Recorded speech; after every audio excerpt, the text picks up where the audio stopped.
핵심은 유형의 이름이 아니고 그 관계에서 내가 말이 줄고 감정이 막 눌리고 현실 감각이 흐려지고 내 안전이 흔들린다면 그것은 나르시시즘 패턴입니다.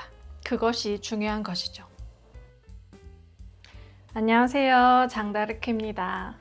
오늘은 시작하기에 앞서서 제가 머리 스타일을 바꿔봤어요. 저번에 영상에서 어떤 분이 머리랑 옷 때문에 집중이 안 된다고 해주셔가지고 오늘은 좀 단정하게 바꿔봤습니다. 어떤가요? 네, 그리고 좀 너무 내용이다 보니까 경직된 느낌이 있는 것 같아서 커피, 제가 제일 좋아하는 카푸치노 만들어서 마시면서 해보려고 합니다. 오늘은 나르시시스트의 4가지 타입에 대해서 알아볼 건데요. 전문가에 따라서 어떤 분은 4가지에서 많게는 8가지까지 이렇게 나눠주는 분들이 계세요.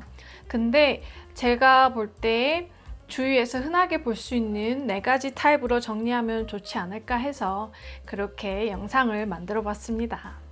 먼저 한 가지를 분명히 하고 싶은데요. 이 영상은 누군가를 진단하려는 목적이 아닙니다. 지금 내가 겪고 있는 이런 게 어떤 종류의 나르시시즘이구나 라고 알아차리기 위한 영상입니다. 제가 예전에 많이 했던 착각이 하나 있는데요.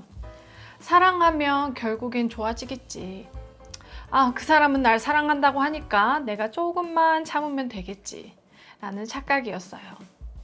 그런데 시간이 지나면요, 이 마음이 평화로워지는 게 아니라 오히려 반대로 갑니다. 말수가 줄어들고 표정이 줄어듭니다. 예전에 제 초기 영상 보시면 표정이 되게 굳어 있어요. 이렇게 말할 때도 되게 억양이 업앤다운이 없고 되게 플레인하고요. 단조롭고요. 내 감정을 설명하는 게 두려워집니다. 혹시 이 영상 보고 계신 분들 중에서도 내가 예민한가? 내가 문제인가? 이렇게 스스로를 의심하고 계시진 않나요? 오늘 그 의심을 싹 정리해 드리겠습니다. 나르시시스트의 유형들은 다 달라도 공통으로 반복되는 게 있습니다. 첫째, 인정과 우위에 집착합니다. 둘째, 비판을 피드백이 아닌 모욕으로 받아들이죠. 세 번째, 관계는 협력이 아니라 누가 주도권을 갖냐에 대한 게임이 됩니다. 네 번째, 공감이 부족하거나 아니면 이 공감을 도구로 씁니다. 자, 이제부터는 그 사람이 나르시시스트인지 아닌지라기보다는 어떤 방식으로 나를 막 흔들고 있는지를 보시면 됩니다. 그 첫 번째는 외현형 나르시시스트인데요. Grandiose Narcissist. 자, 내가 정답으로 관계를 유지하는 타입입니다. 말 그대로 잘 티가 납니다. 자, 그 사람도 처음부터 확신에 차 보였어요. 이렇게 자신감이 넘쳐서 매력적으로 보였고 나를 이끌어주는 사람 같았습니다. 그런데 어느 순간부터 이 대화는 감정과 정보의 교류가 아닌 그 사람의 장단에 맞추기 위한 도구에 불과했습니다. 내가 무슨 말을 하면 틀렸다는 이 지적과 평가가 돌아왔고 조금이라도 그 사람 말에 반박하면 무례하다라는 딱지가 붙었습니다. 자, 그래서 점차 그 사람이 화내지 않게 하기 위해서 나는 단어를 고르고 골라서 썼고 말수를 줄이기 시작했습니다. 그때부터는 이 관계가 사랑이 아니라 서열이 되었죠. 외현형 나르시시스트는 칭찬을 좋아하지만 비판을 모욕적으로 받아들입니다. 그래서 상대를 공격하거나 무시하기 시작하죠. 이 대화의 목적은 서로를 이해하는 것이 아니라 승리가 목적이 되며 갈등의 끝은 해결이 아니라 누가 이겼나라고 결정되는 경우가 많습니다. 자, 그들이 주로 하는 말들이 있는데요. 내가 해봐서 아는데, 아니면 너는 아직 몰라. 또는 오히려 반대로 감정적으로 굴지 말고 이성적으로 생각해라고 하죠. 자기가 가장 감정적이면서. 네. 또 너 같은 사람은 나 같은 사람 다시 못 만나. 그리고 핵심이 여기에 있습니다. 이 사람과 대화하면 내가 계속 입증하고 있다는 느낌이 듭니다. 설명하면 할수록 더 공격당하고 사과하면 할수록 더 밀리고 결국 내가 조심하는 수밖에 없습니다. 자, 이 외연형에 어떻게 대처해야 할까요? 자, 외연형은 논쟁을 먹고 사는 경우가 많습니다. 그래서 길게 설명하면 논쟁하려고 하기 때문에 점점 불리해지죠. 그래서 이렇게 말하세요. 계속 존중 없는 말투면 이 대화를 종료하겠습니다.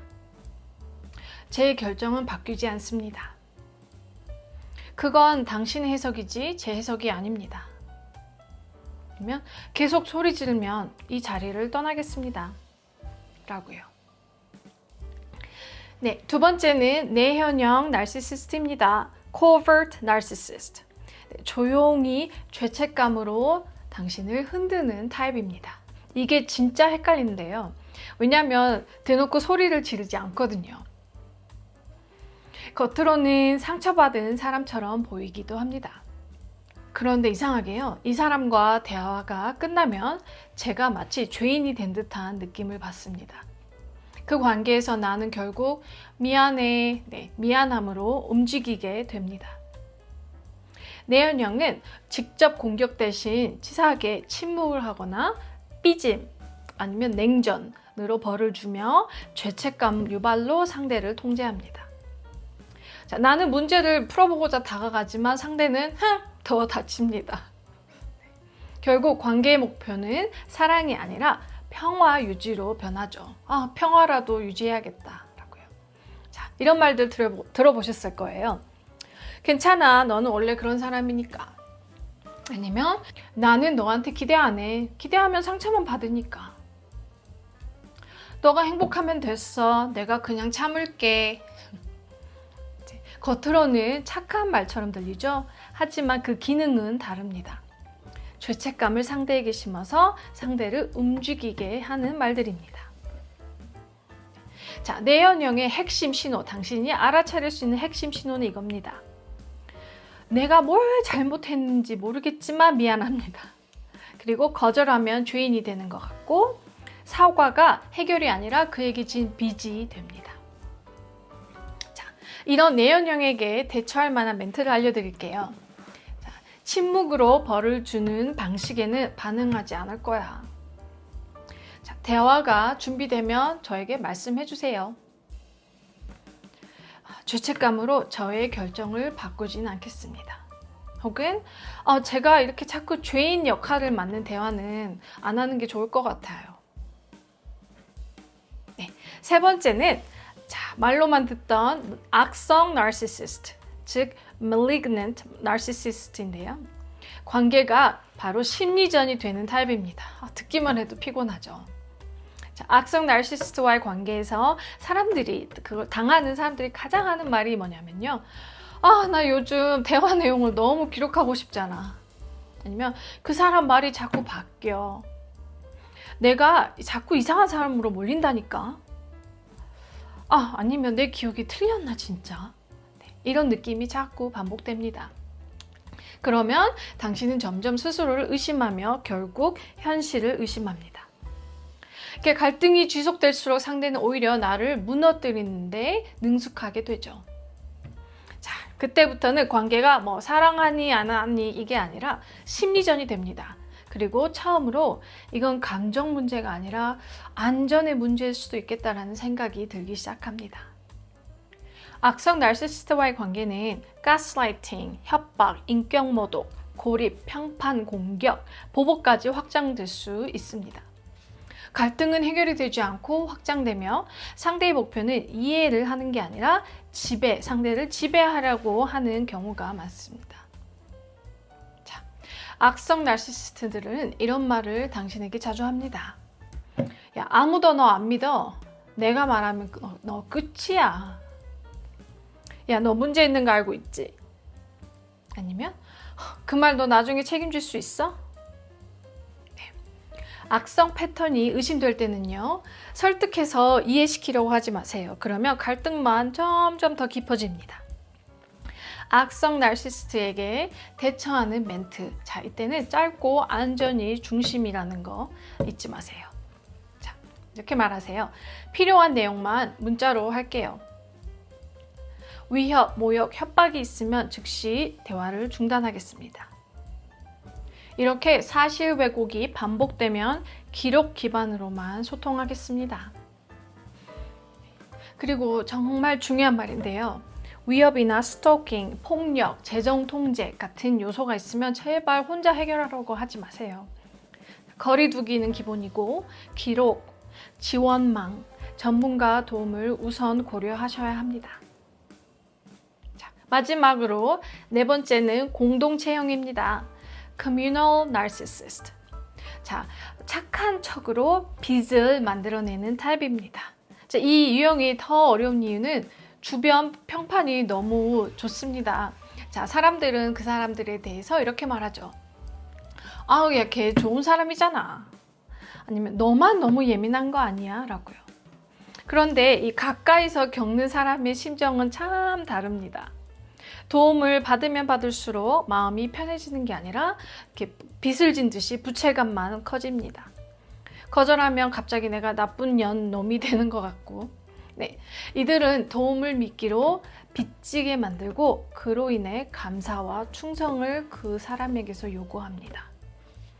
도움은 이 순간에는 되게 축복처럼 보이지만 실제로는 이 관계의 교환 수단이 되죠.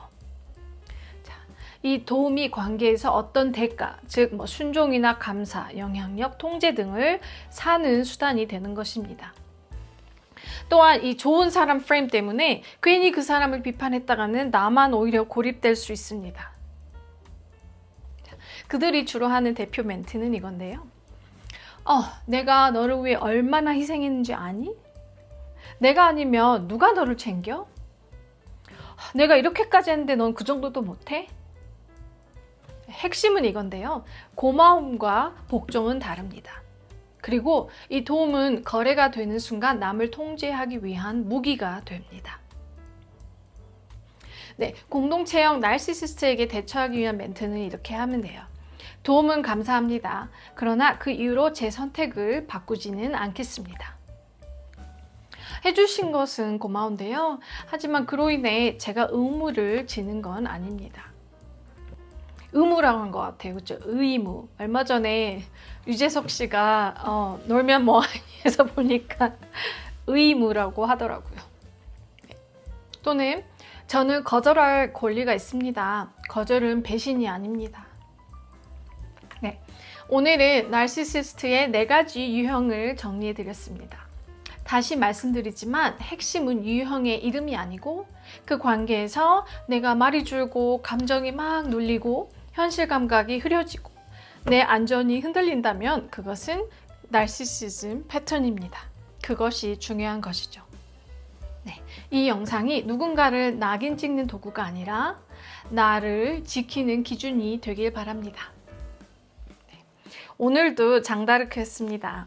말하다 보니까 커피는 거의 입에도 안 냈는데 이 영상 끊고 마시도록 하겠습니다.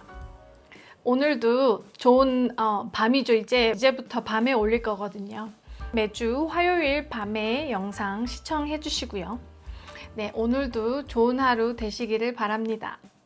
감사합니다.